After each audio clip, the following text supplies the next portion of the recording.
আসসালামু আলাইকুম সুপ্রিয় দর্শক, আশা করি আপনারা যে যেখানে আছেন ভালো আছেন।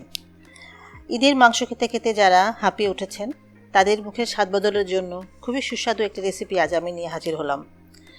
আমার এই রেসিপিটি ছোট থেকে বড় সবাই খুবই পছন্দ করবে, আর এটা বানানোও খুব সহজ।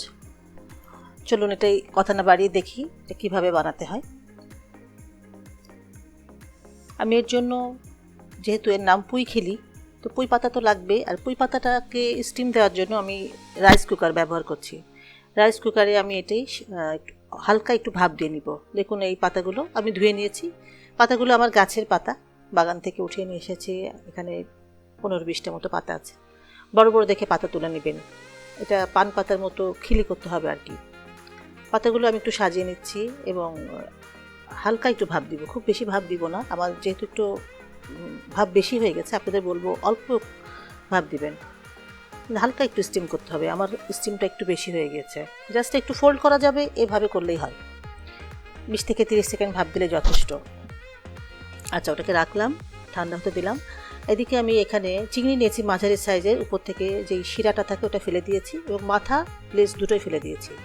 আপনারা চাইলে ছোট চিংড়িও দিতে পারেন, চাইলে আপনারা চিকেন কিমাও দিতে পারেন, বা মাংস রান্না করে সেটাকে ঝুরি করেও দিতে পারেন, কিন্তু চিংড়ির সাথে পুঁইয়ের কম্বিনেশনটা আসলে খুব ভালো লাগে।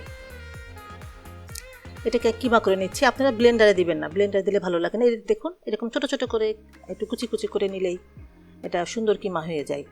চাকু দিয়ে একটু কিছুক্ষণ করলেই কিমা হয়ে যায় এবং এটা খেতে বেশি ভালো লাগে, তো দাঁতে বাঁধে। আর সাথে কাঁচামরিচ দিচ্ছি স্বাদ মতো, আপনাদের পছন্দ মতো দিবেন। আমি এখানে 5-6টা দিয়েছি, লাল সবুজ মিলে দিবেন যেটা দেখতে ভালো লাগে। আর আমি একটা বড় সাইজের পেঁয়াজ অর্ধেকটা নিয়েছি, আপনারা একটা পেঁয়াজ দিবেন, খুব বেশি পেঁয়াজ দেওয়ার দরকার নেই, একটা পেঁয়াজ দিলে যথেষ্ট, বড় একটা পেঁয়াজ। 3টাকে একসাথে নিয়ে এবার আমি একটু কিমা করছি। রেসিপিটি আপনারা ট্রাই করে দেখবেন, সত্যিই খুবই ভালো লাগে। 3টাকে একটু কিমা করে নিয়ে খুব সামান্য মশলা লাগবে, অল্প একটু লবণ, স্বাদ মতো লবণ নিলাম, আর আদা রসুনের পেস্ট আধা চা চামচ, খুব বেশি মশলা দেওয়ার দরকার নেই, সামান্য একটু আদা রসুন পেস্ট দিয়ে একটু মাখিয়ে রেখে দিব। আমি প্রথমে খিলিগুলো রেডি করে নিব। এটা পুরা আর কি পাতার মধ্যে ঢুকে ঢুকে রেডি করে রাখবো। আমি ডেসক্রিপশন বক্সে সমস্ত ইনগ্রিডিয়েন্টস বা পরিমাণ সব লিখে দিব, আপনারা একটু চেক করে দেখবেন। পরিমাণ উপকরণ খুব বেশি কিছু নেই। আচ্ছা, একটা পাতা নিলাম, আমি দেখাচ্ছি। পাতাটা আমার একটু বেশি স্টিম হয়েছে, আপনারা একটু কম দিবেন, এত স্টিম দেওয়ার দরকার নেই। বেশি স্টিম দিলে আবার পানিটা ছাড়তে থাকে, তেলের মধ্যে পানিটা ছিটতে থাকে। দেখুন একটু ভাঁজ দিতে হবে, যেভাবে আমরা পানকে ভাঁজ দিয়ে থাকি, খিলি করে থাকি যেভাবে, এরকম কর্নার করে খিলি করে হাতের মধ্যে রেখে আমি এখানে পুর নিচ্ছি।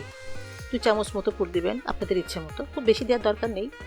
2 চামচ মতো দিয়ে দেখুন এটা কীভাবে ভাঁজ দিই, এভাবে ভাঁজ দিচ্ছি আমি, একটু দেখে আপনাদের বুঝে নিতে হবে। এভাবে ভাঁজ দিবেন। আপনারা চাইলে টুথপিক দিয়ে আটকেও দিতে পারেন, এভাবে খুলবে না, তারপর যদি মনে হয় খুলে যেতে পারে আপনারা টুথপিক দিয়ে আটকে নেবেন। এই সমস্তগুলো বানিয়ে নেবেন। বানিয়ে আমি একটা ব্যাটার করছি, আমি টেম্পুরা পাউডার দিয়ে ব্যাটার করছি। টেম্পুরা পাউডার আপনারা অনেক রকম বড় বড় শপেই পাবেন, স্বপ্ন বা বড় বড় দোকানে পাবেন। আর যদি টেম্পুরা পাউডার না দিতে চান বা না থাকে, আপনারা বেসন চালের গুঁড়া দিয়ে আমরা যে ব্যাটারটা করে থাকি রোজার মাসে, যে চপ খেয়ে থাকি, সেরকম ব্যাটার করলে হবে। কিন্তু অবশ্যই ব্যাটারটা ঘন হতে হবে, পাতলা যেন না হয়ে যায়। পাতলা হলে কিন্তু পাতার থেকে খুলে যাবে, পাতাগুলো খুলে যাবে আর কি, চপটা ভালো লাগবে না। একটু ডিপ করে নেবেন, ডিপ করে নিয়ে গরম তেলে ছাড়তে হবে। তেলটা বেশ ভালো মতো গরম থাকতে হবে, তেলের মধ্যে এরকম একে একে ছাড়তে হবে।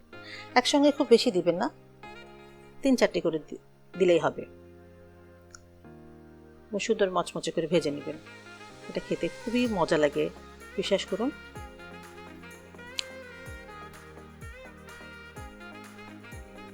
এক পাশ যখন একটু শক্ত হয়ে যাবে তারপরে এটাকে উল্টাবেন, প্রথমে দিয়ে সাথে সাথে উল্টাতে যাবেন না, পাতা ছিঁড়ে যেতে পারে, ছিঁড়ে গেলে পুরটা বের হয়ে যাবে, তখন একটা অসুবিধা হয়ে যাবে।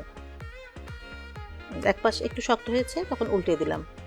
উল্টানোর পরে আঁচটা একটু কন্ট্রোল একটু কমাই দিয়ে একটু কিছুক্ষণ ভেজে নেবেন। কালারটা যখন হয়ে যাবে আপনারা বুঝতে পারবেন আঁচটাই যে আমরা বাড়িয়ে দিচ্ছি, উঠানোর কিছুক্ষণ আগে আঁচটা বাড়িয়ে দিবেন, তাহলে অতিরিক্ত তেলটা অ্যাবজর্ব করতে পারবেন না। এরকম অবস্থায় উঠিয়ে দিবি, তেলটা আঁচটা বাড়িয়ে সবগুলো উঠিয়ে আপনারা একটা কিচেন টাওয়েলের উপর রেখে দিবেন। অসম্ভব মজার এই জিনিসটা, আপনারা খেয়ে বাসায় ট্রাই করে জানাবেন কেমন লাগলো। ভালো লাগলে একটা লাইক দিবেন, আর ভিডিও দেখার পরে যদি আপনাদের ভালো লাগে তাহলে আমাকে সাবস্ক্রাইব করবেন।